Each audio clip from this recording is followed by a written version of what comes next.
A segunda idea do hipertexto, para mí esta é unha idea fundamental. O hipertexto é o que define este modelo de comunicación cultural digital. É dicir, non é, desde o meu punto de vista, a lectura sobre as pantallas de calquera texto que define a comunicación digital. É dicir, podemos estar lendo no noso ordenador textos que, digamos, pertencen ao que é a cultura de Gutenberg, o único que están, digamos, distribuídos por medios electrónicos, senón eso que chamaremos hipertexto, que é aquel texto que utiliza as utilidades que chamamos de hipertextualidade, multimodalidade, fragmentariedade, multiculturalidade. Isto non é unha digamos, sutileza de editor, sino que, na miña opinión, é o gran punto de revolución e de modificación da forma que temos de ler, da forma que temos de acceder ao coñecemento, mesmo da forma que teremos no futuro de acceder a un novo xénero, seguramente literario, para o que ni siquiera temos nome, que será, digamos, aquel que utilice o hipertexto desde e as súas utilidades desde o punto de vista artístico. A terceira idea que defendo é que vivimos un período de tránsito onde conviven ambos os dous paradigmas, ambos os dous modelos, é dicir, o de os textos analóxicos e os textos digitais, e do xeito é o que vai a caracterizar a lectura no noso tempo. É dicir, esta convivencia entre os soportes. Muitas veces, cando nos preguntan os editores, é dicir, cando vai a morrer o libro, e entenden por libro o libro impreso, e nos decimos que o libro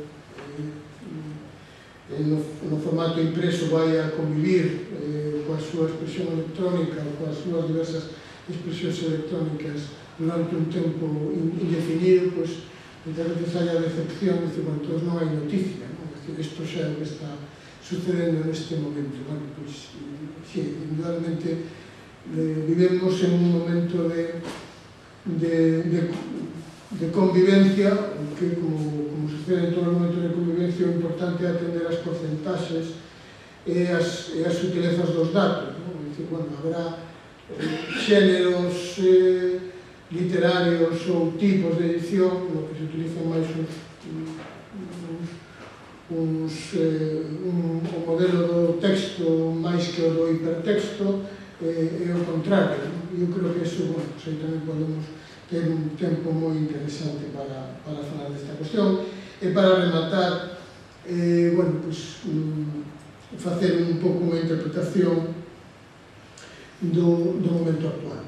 É dicir, no que coincide, por unha parte, este proceso de convivencia no tránsito, e, ao mesmo tempo, pois coincide unha crise profunda que logo, unha crise profunda do tipo de edición e de comunicación cultural a que estamos asistindo, que eu tratarei de expresar. Bueno, con respecto al tema del tránsito, vamos a ir moi rápido. Indudablemente, o tránsito prodúcese a partir do momento de que os cidáns lemos sobre pantallas. É dicir, e ninguén está fora todos lemos sobre pantallas. É dicir, aí lemos sobre pantallas, agora está lendo sobre unha pantalla proxectada, podedes ler sobre unha computadora, estades lendo tamén na televisión, porque a televisión non cada vez vai a ser máis interactiva, máis a posibilidade da TDT permite unhas utilidades que exixe lectura, estamos as pequenas pantallas dos teléfonos móviles, están eses novos artefactos que semellan que van a revolucionar toda a nosa comunicación, que son as tabuiñas digitais, as iPad, e-readers, hai unha gran variedade. Entón, realmente, aquí a cuestión clave está en que non podemos xa sustraernos da lectura sobre as pantallas. Claro, aquí non podedes decir, bueno, pero que eso non é lectura, interpretar pois, o que a comunicación escrita que temos en un teléfono móvil, pois a mí non me vai influir en absoluto na miña forma de ler libros impresos ou novelas, etc. Bueno, pois poñámonos a discutir iso que se cada nós que fomos alfabetizados dunha determinada maneira, pois que podremos ter unhas actitudes sobre ese tipo de lectura diferentes. Hai unha idea que eu desde moito tempo, desde hai 6 anos manexo, que me parece moi potente, que é a idea de literacidade, que é un concepto que se extrae de Paulo Freire. Sabedes que Paulo Freire é un pedagogo brasileiro que influiu moito os educadores que nos formamos pois, a finais dos anos 70, principios dos 80, da transición democrática.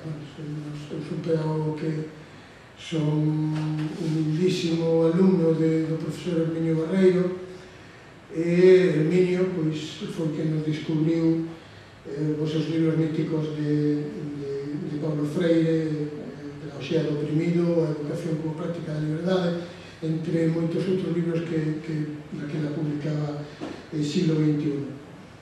Mais recentemente, Paulo Freire defende que cada sociedade e cada tempo ten unha forma determinada de lectura.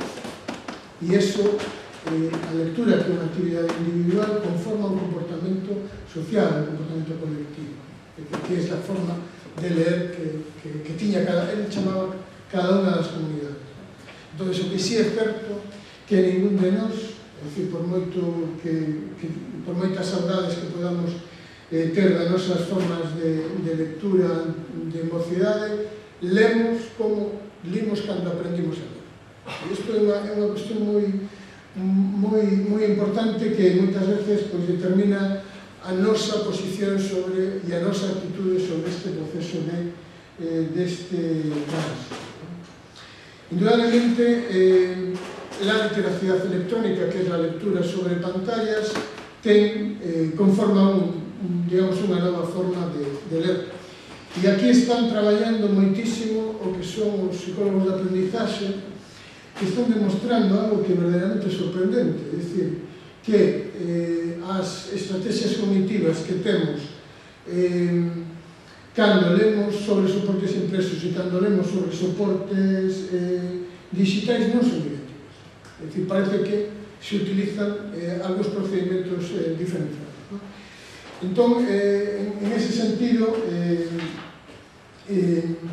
digamos que temos que aprender a ler sobre pantallas. Isto, sobre todo os que estamos educados de outra maneira. Eso sabedes que está conformado en todas as sociedades con o que se chama el fin ou alfabetización informacional, que sería, digamos, de alguna forma, dotarnos de competencias de lectura e escritura sobre pantallas utilizando os procedimentos do hipertexto.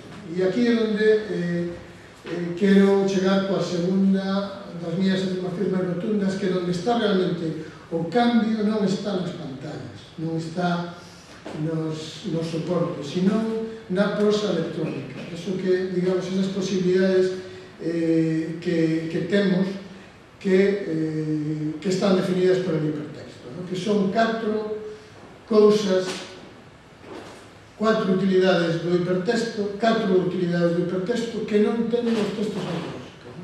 O primeiro é esta cuestión da hipertextualidade, é a posibilidade dentro dun mismo texto por realizar enlaces electrónicos que nos permiten xerarquizar, ordenar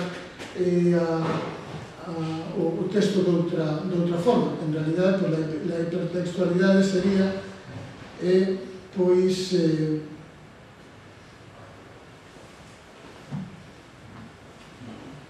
a posibilidade de, bueno, isto é unha ferramenta intertextual, pero vemos como